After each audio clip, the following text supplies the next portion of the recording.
Assalamualaikum warahmatullahi wabarakatuh.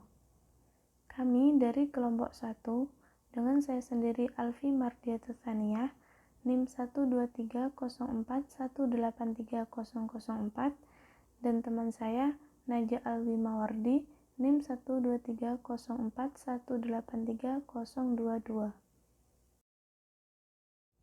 Pada mata kuliah psikolinguistik, dosen pengampu Ibu Asna Andriani M. Hum dengan materi Sejarah Perkembangan Psikolinguistik. Pada awal perkembangannya, psikolinguistik bermula dari adanya pakar linguistik yang berminat pada psikologi dan adanya pakar psikologi yang berkecimpung dalam linguistik. Dilanjutkan dengan adanya kerjasama antara pakar linguistik dengan pakar psikologi, dan kemudian muncullah pakar-pakar psikolinguistik sebagai disiplin ilmu mandiri.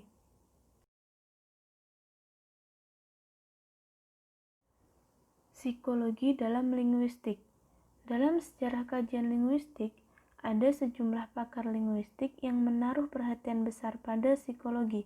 Di antara mereka yang diketengahkan adalah Wilhelm von Humboldt, Ferdinand de Saussure, Edward Sapir, Leonard Bloomfield, dan Otto Jespersen.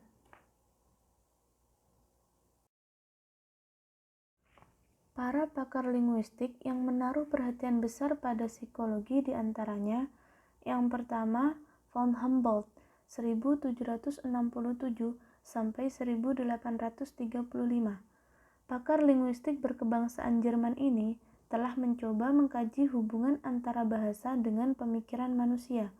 Caranya dengan membandingkan tata bahasa dari bahasa-bahasa yang berlainan dengan tabiat bangsa penutur bahasa itu. Yang kedua, Ferdinand de Saussure, 1858 sampai 1913. Beliau adalah pakar linguistik berkebangsaan Swiss, telah berusaha menerangkan apa sebenarnya bahasa itu atau linguistik dan bagaimana keadaan bahasa itu di dalam otak atau psikologi. Beliau memperkenalkan 3 istilah tentang bahasa, yaitu language atau bahasa umumnya bersifat abstrak, langue atau bahasa tertentu yang bersifat abstrak, parole atau bahasa sebagai tuturan konkret.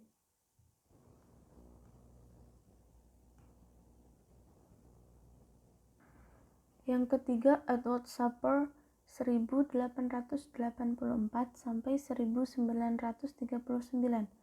Pakar linguistik dan antropologi bangsa Amerika ini telah mengikutsertakan psikologi dalam pengkajian bahasa.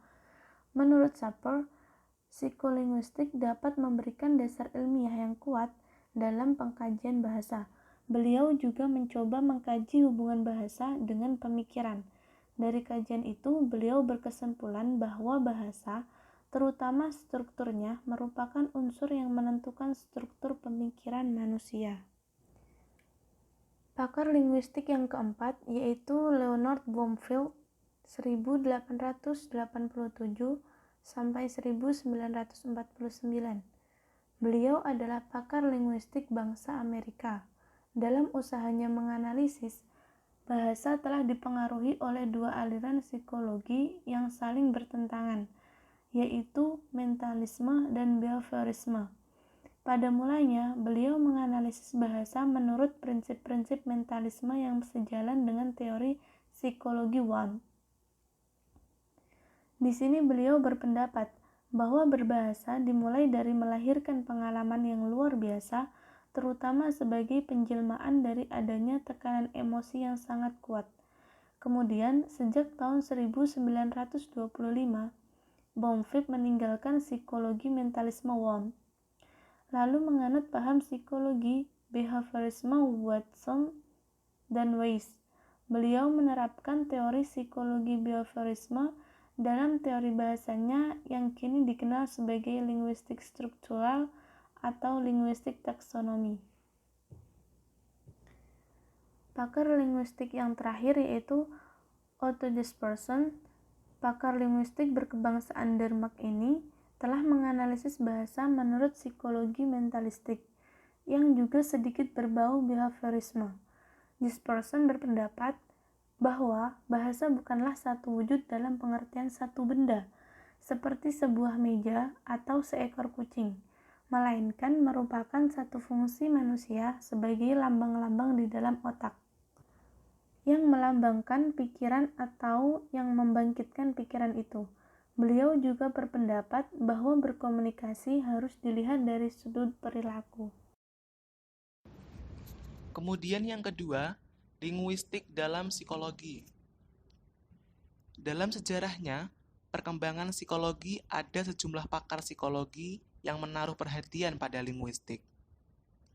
Di antara mereka yang patut diketengahkan adalah John Dewey, Carl Buchler, Wern, Watson, dan Weiss. Yang pertama menurut John Dewey, pakar psikologi berkebangsaan Amerika sekaligus seorang empirisme murni. Beliau mengkaji bahasa dan perkembangannya dengan cara menafsirkan analisis linguistik kanak-kanak berdasarkan prinsip-prinsip psikologi. Dengan cara inilah, maka berdasarkan prinsip-prinsip psikologi akan dapat ditentukan hubungan antara kata-kata adverbial dan preposisi di satu pihak dengan kata-kata berkelas nomina dan adjektiva di pihak lain. Jadi, dengan pengkajian kelas kata berdasarkan pemahaman kanak-kanak, kita dapat menentukan kecenderungan akal atau mental kanak-kanak yang dihubungkan dengan perbedaan-perbedaan linguistik. Pengkajian seperti ini, menurut Dewey akan memberikan bantuan yang besar kepada psikologi bahasa pada umumnya. Yang kedua menurut Carl Buchler, pakar linguistik berkebangsaan Jerman. Dalam bukunya Sprachtheorie tahun 1934, beliau menyatakan bahwa bahasa manusia itu mempunyai 3 fungsi, yang disebut Kungabe, kemudian disebut Ausdruck, Apple yang sebelumnya disebut Auslösung, dan Darstellung. Yang dimaksud dengan Kungabe adalah tindakan komunikatif yang diwujudkan dalam bentuk verbal. Apple adalah permintaan yang ditujukan kepada orang lain. Sedangkan Darstellung adalah penggambaran pokok masalah yang dikomunikasikan. Yang ketiga menurut Wern, seorang ahli psikologi berkebangsaan Jerman. Orang pertama yang mengembangkan secara sistematis teori mentalistik bahasa. Beliau menyatakan bahwa bahasa adalah alat untuk melahirkan pikiran. Di samping itu, Wern juga dikenal sebagai pengembang teori performansi bahasa. Teori ini didasarkan pada analisis psikologi yang dilakukannya terdiri dari 2 aspek, yaitu 1. Fenomena luar yang berupa cipta bunyi, dan 2. Fenomena dalam yang berupa rentetan pikiran. Hal ini menunjukkan bahwa analisis yang dibuat Wern terhadap hubungan sistem fenomena linguistik bahasa. Dengan kata lain, interaksi antara fenomena dalam akan dapat dipahami dengan lebih baik melalui pengkajian struktur bahasa. Yang keempat menurut Watson, seorang ahli psikologi behaviorisme berkebangsaan Amerika. Beliau menempatkan perilaku berbahasa sama dengan perilaku atau kegiatan lainnya, seperti makan, berjalan, dan melompat. Pada mulanya, Watson hanya menghubungkan perilaku berbahasa yang implisit, yakni yang terjadi di dalam pikiran, dan yang eksplisit, yakni yang berupa tuturan. Namun, kemudian dia telah menyamakan berbahasa itu dengan teori stimulus respon yang dikembangkan oleh Pavlov. Yang kelima menurut Weiss, seorang ahli psikologi behaviorisme Amerika. Beliau mengakui adanya aspek mental dalam bahasa. Namun, karena wujudnya yang tidak memiliki kekuatan bentuk fisik, maka terwujudnya itu sukar dikaji atau ditunjukkan. Oleh karena itu, Weiss lebih cenderung mengatakan bahwa bahasa itu sebagai satu bentuk perilaku, apabila seseorang menyesuaikan dirinya dengan lingkungan sosialnya. Kemudian yang ketiga, kerjasama psikologi dan linguistik. Kerjasama secara langsung antara disiplin psikologi dan linguistik dimulai sejak tahun 1860, yaitu oleh Hyman Steinthal, seorang ahli psikologi yang beralih menjadi ahli linguistik, dan Muriel Lazarus, seorang ahli linguistik yang beralih menjadi ahli psikologi, dengan menerbitkan sebuah jurnal yang khusus membicarakan masalah psikologi bahasa dari sudut pandang linguistik dan psikologi. Menurut Steinthal, sebuah ilmu psikologi tidak mungkin dapat hidup tanpa sebuah ilmu bahasa. Juga dikatakannya bahwa satu-satunya jalan untuk masuk ke dalam akal manusia adalah melalui hukum-hukum asal bahasa, dan bukan melalui panca indera manusia.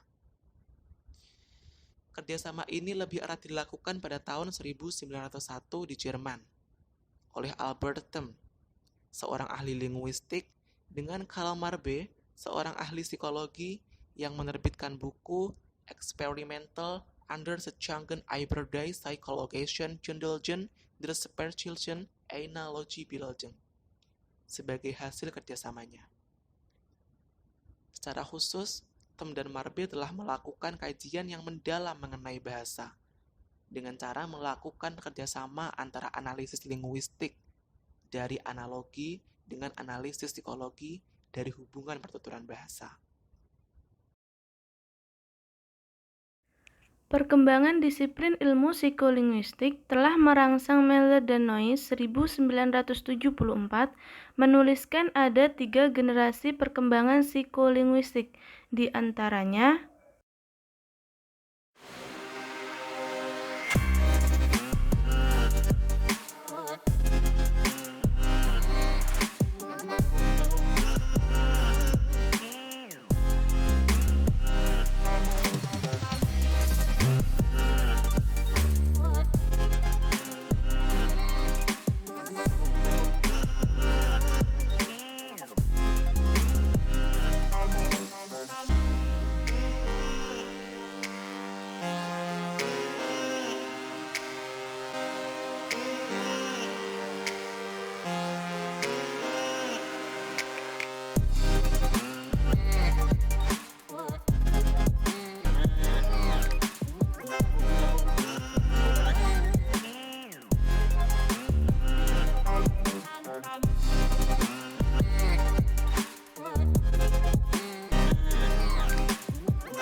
pada kesimpulannya, awal perkembangan psikolinguistik bermula dari adanya pakar linguistik yang berminat pada psikologi. Di antaranya Wilhelm von Humboldt, Ferdinand de Saussure, Edward Sapir, dan pakar-pakar yang lainnya. Lalu adanya pakar psikologi yang berminat juga dalam linguistik, di antaranya John Dewey, Karl Basler, dan pakar lainnya yang telah dijelaskan tadi. Jadi, mereka bertukar pengetahuan dengan bekerja sama antara pakar linguistik dan pakar psikologi. Kemudian memunculkan pakar-pakar psikolinguistik sebagai disiplin mandiri. Kerjasama secara langsung antara psikologi dan linguistik dimulai sejak tahun 1860 oleh Hyman Steinthal dan Muriel Lazarus.